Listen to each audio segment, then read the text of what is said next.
GR IAS Academy. 100 days, 100 themes, one goal UPSC Prelims. Hello everyone, welcome back to Mission Surya. In this program, we deal with current affairs completely from prelims perspective. So let's get started.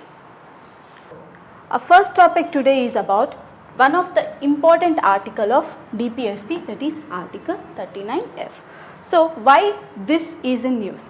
Recently 25 children got affected due to the contaminated cough syrup and exposed to serious health issues. So this just not says about systemic failure of the system, but also it imposes positive duty on the state to protect children from these mishaps. So let's discuss deeper into this article. Even though DPSP are not justiciable, they are fundamental to the governance of the country. So this Article 39F states that children ought to be given opportunities and facilities to become healthy. So they need to be provided with nutrition, education and health care. So leading them to be both physically and mentally healthy, and emotionally they become stronger. So it also says to protect them from exploitation like childhood labor, trafficking and abuse.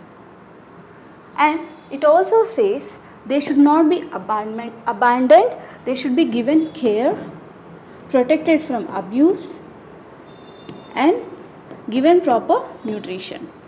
So Article 39F holistically deals with the children welfare. So it says about that India is a welfare state. So this 39F article becomes base for many important acts such as Right to Education Act, Juvenile Justice Act and many more. So this Right to Education Act is also implemented and reflected in fundamental rights in right to education. And this trafficking, exploitation is also reflected in abolition of child labor in fundamental rights. And that's how these DPSP becomes important for implementation of policies and welfare of the states.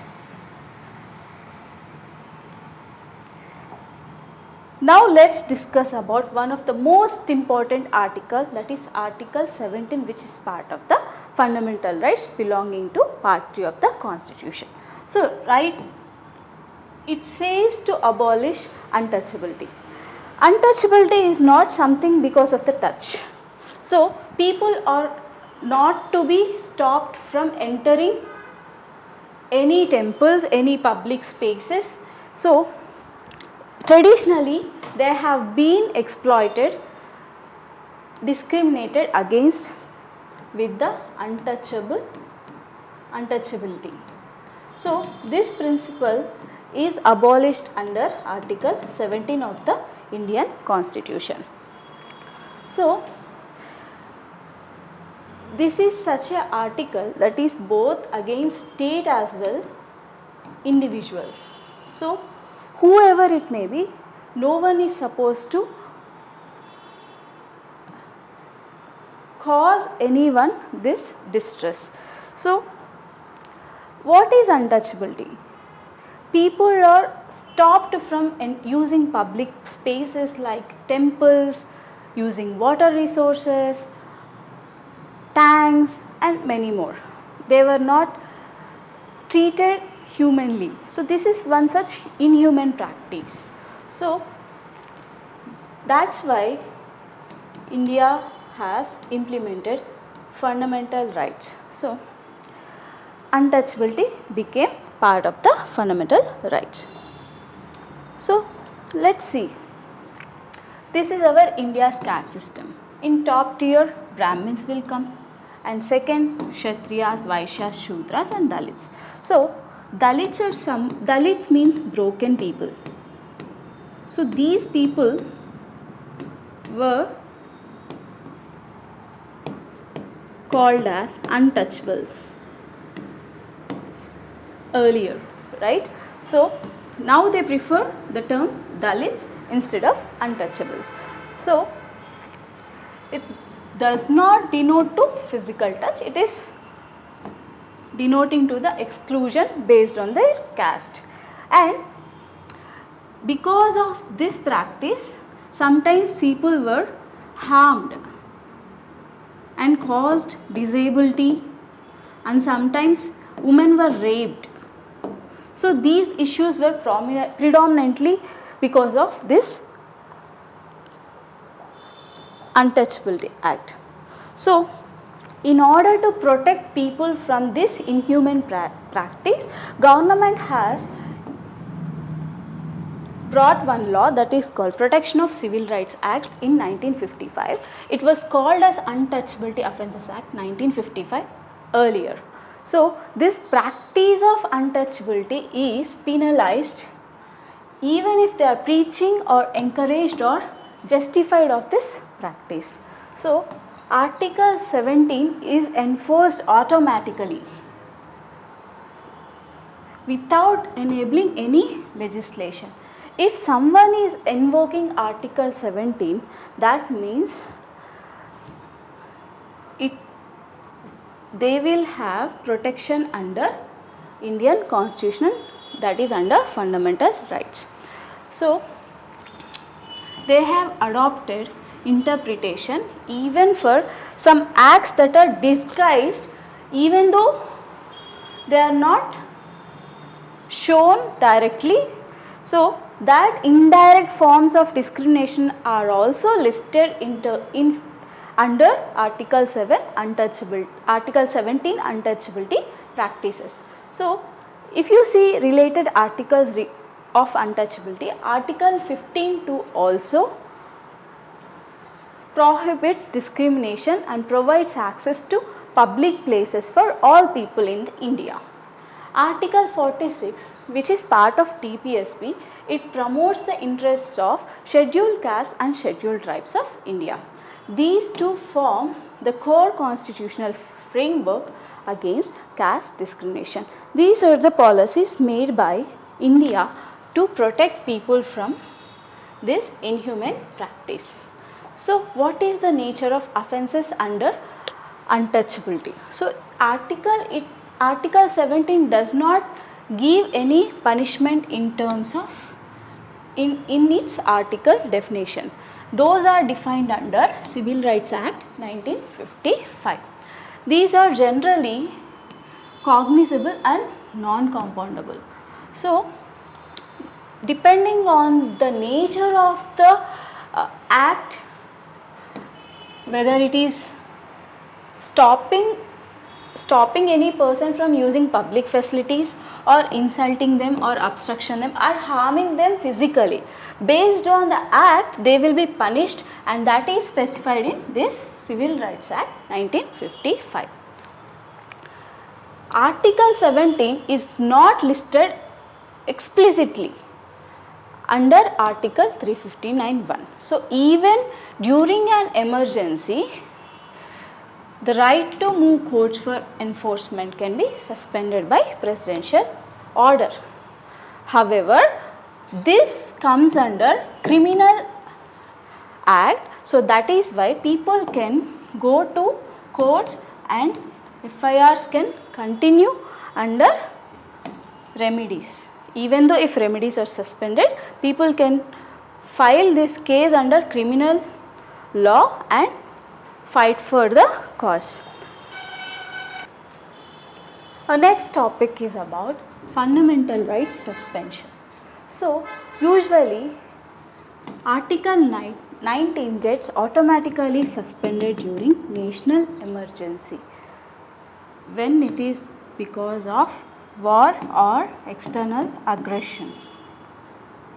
So usually this suspension is dealt by Article 358 and Article 359, wherein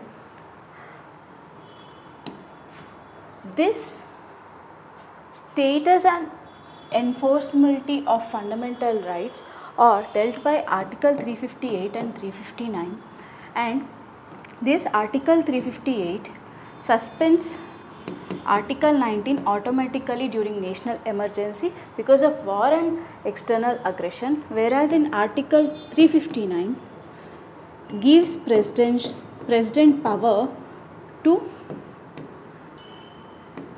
inactivate some fundamental rights. So,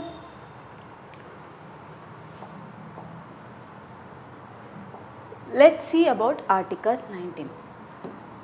So, we just told that it is suspended automatically because of war, external aggression, and it is not applicable in case of armed rebellion. So, this is most important for you here. Okay, and if you have to remember that here you have to remember one important thing, that it is not abolished but it became inactive. Okay, and state can make laws inconsistent with Article 19. So these laws which are made by state during emergency, they get inoperative after the emergency. Okay. So, laws made during emergency remain valid only during emergency. Once the emergency ceases, then the laws also ceases to be active. But actions taken under this law, they remains valid. So, they have the protection of existence for them to exist after the action has been done. President can suspend the right to move courts during emergency under Article 359. So, he does that by passing a order specifying which rights will be affected and in which area this has to be implemented, and the duration of time that these have to be suspended. So, that means when we are specifying which area, we are specifying whether it is for whole India or any part of it. So, because of this, rights continue to exist, but people cannot approach courts for enforcement. Okay, that means they become inoperative. And just now we told that Article 359 allows President to stop allowing people to approach courts for the enforcement of fundamental rights. So, these two articles, they cannot be stopped for enforcement, that is Article 20 and Article 21. So, these articles are safeguarded with the Amendment Act of 44th Constitutional Amendment, that is which came into Act in 1978. Okay.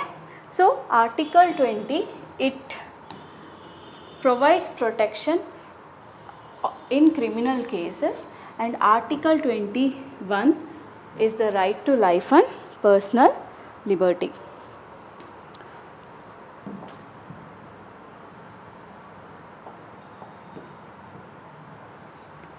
So, because of suspension of fundamental rights, how it is going to affect the remedies that are given under Article 32? They also can be restricted under Article 359. That means the remedies which are specified in Article 32, that is right to constitutional remedies, that can be stopped during emergency by President, under Article 359. Let's discuss this important amendments, that is 44th Constitutional Amendment Act 1978. So here Article 358 is restricted because of that. So here only under war conditions and external aggression this suspension of fundamental rights can takes place. It cannot takes place under armed rebellion. If you notice, internal disturbances have been replaced by this term armed rebellion, and Article 20 and 21 articles are being protected. That means they cannot be suspended even during emergencies. So here you have to remember two important differences between Article 358 and Article 359. So under Article 358, Article 19 gets suspended automatically, but in 359 President has to pass an order in order to suspend fundamental rights, and has to specify details clearly which rights where and till when. So it's important that these specifications are also given in the presidential order to suspend fundamental rights under Article 359. So just now we discussed the two articles named Article 20 and Article 21 were protected even during emergency. So they are not suspended. So those are called as non-suspendable rights, that comes under Article 20 and Article 21.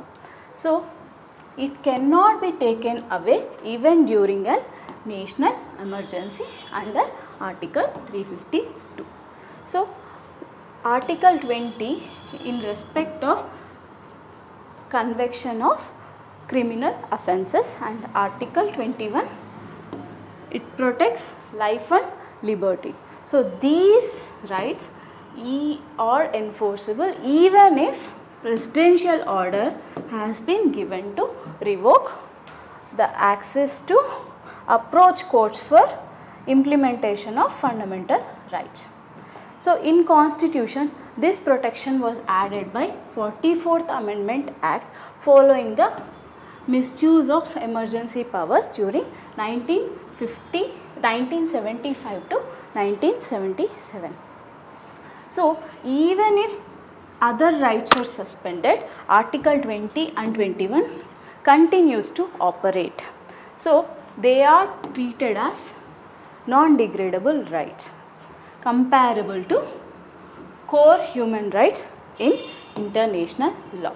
So Article 20 and 21 are given immunity even during emergencies.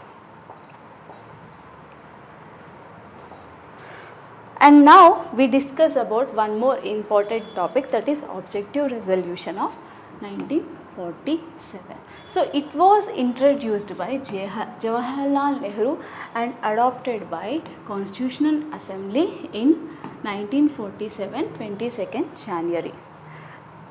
This has laid foundational principles of sovereignty, democracy, equality, fraternity, justice in terms of social, economic justice and political justice. So this form the basis for our preamble and the main point of our constitution.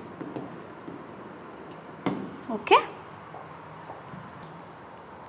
So we already have discussed that objective resolution has become basis for preamble, but it has not been unanimously adopted on 15th August or 26th January, but initially there were some debates about minority safeguards.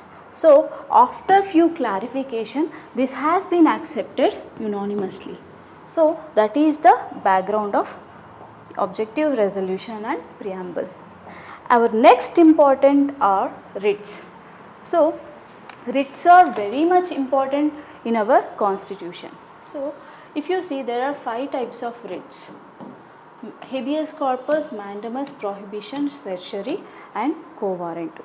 So these writs are accessed both by Supreme Court and High Court, whereas Supreme Court accessed these writs under Article 32 and High Court under Article 226. So the purpose of these rights are to enforce fundamental rights as well as legal rights. So writs are also remedies for our fundamental rights. So why the first writ is habeas corpus? Means habeas corpus means to produce the body. Means if any person is illegally detained, so he has to be produced before the court, and this can be initiated either by the affected person or someone related to that person. Okay. So it avoids unlawful detention of anybody, and it can be filed by anyone.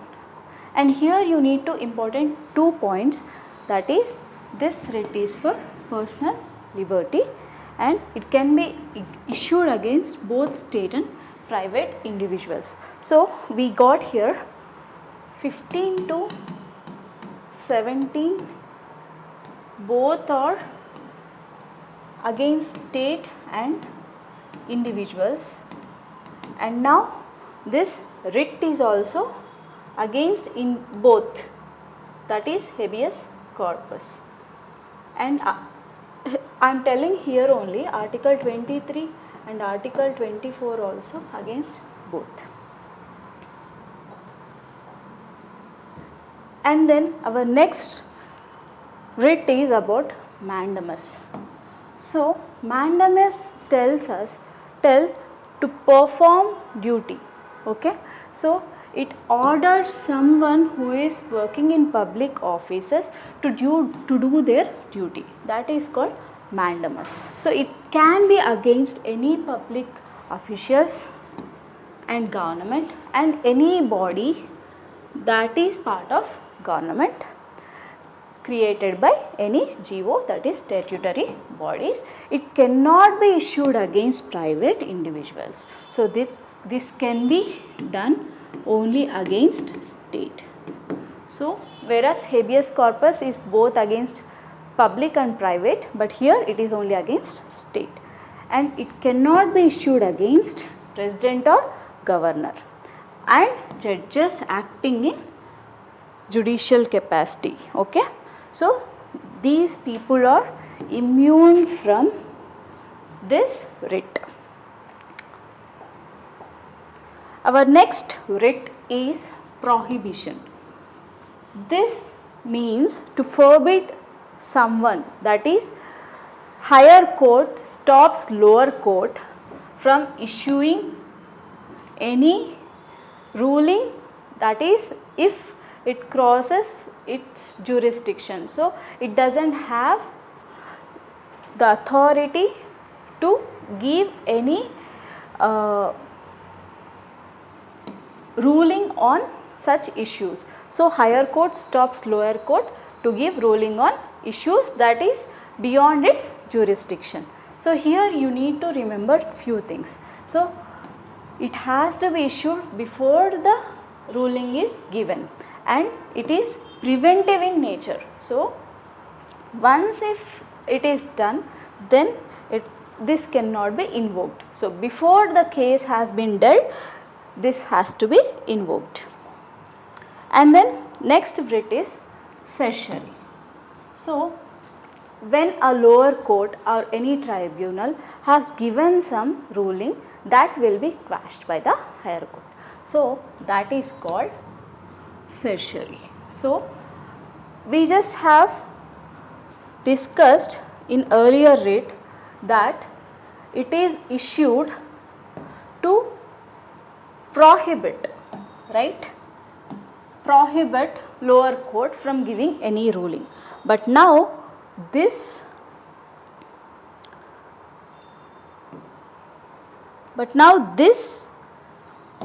is issued after the ruling.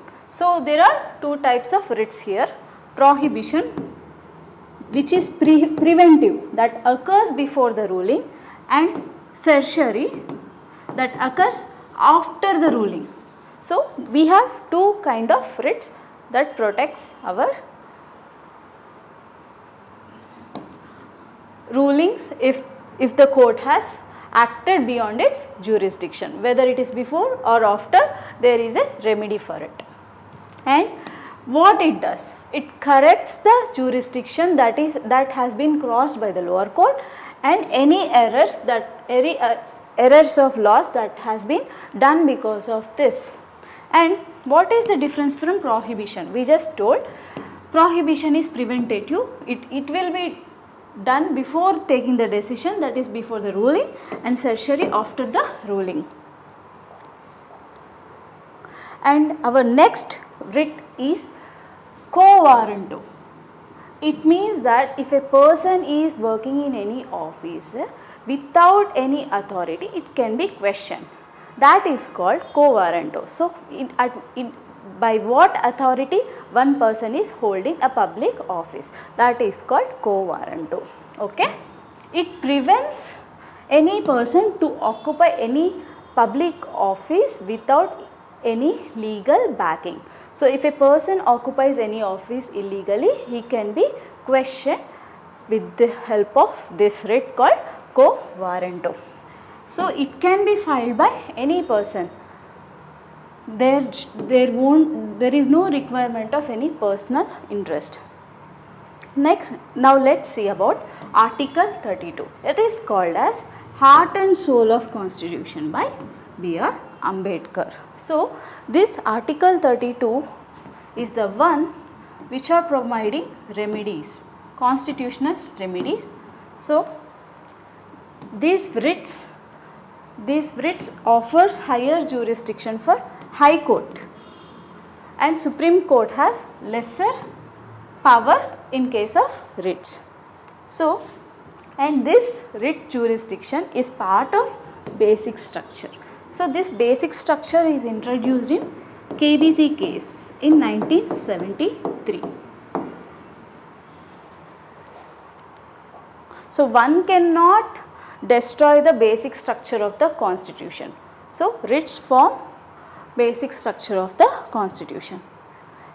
And now let's discuss one of the important amendment in the history of Constitution of India, that is 24th Amendment, and the relation of it to the Article 13.